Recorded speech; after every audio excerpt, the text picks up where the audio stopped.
রেসিপিটা অনেক মজা। এখন আমরা দেখাচ্ছি হচ্ছে ব্লেন্ড করা ডালের আমরা প্রথমে ডাল ভিজে রেখেছি, দিয়ে খুব ভালো করে ধুয়ে পানি ঝরিয়ে নিব। নিয়ে এটা ব্লেন্ডার জারে দিয়ে সামান্য একটু পানি দিয়ে আমরা এটা ব্লেন্ড করে নেব।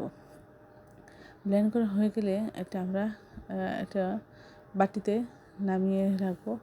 তারপরে আমরা এর মধ্যে দিব কাঁচামরিচ, পরিমাণ মতো পেঁয়াজ, আমরা আরও পেঁয়াজ দিয়েছি।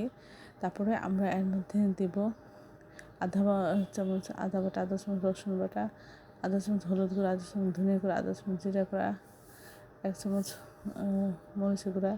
আমরা সব কিছু দিয়ে এবং আধা চামচ লবণ দিয়ে আমরা খুব ভালো করে এটা মাখিয়ে দিব।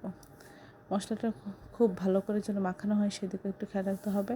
এবং সব কিছু হয়ে গেলে আমরা এভাবে পাতলা পাতলা করে এই শেপে আমরা তেলের মধ্যে দিয়ে দিব।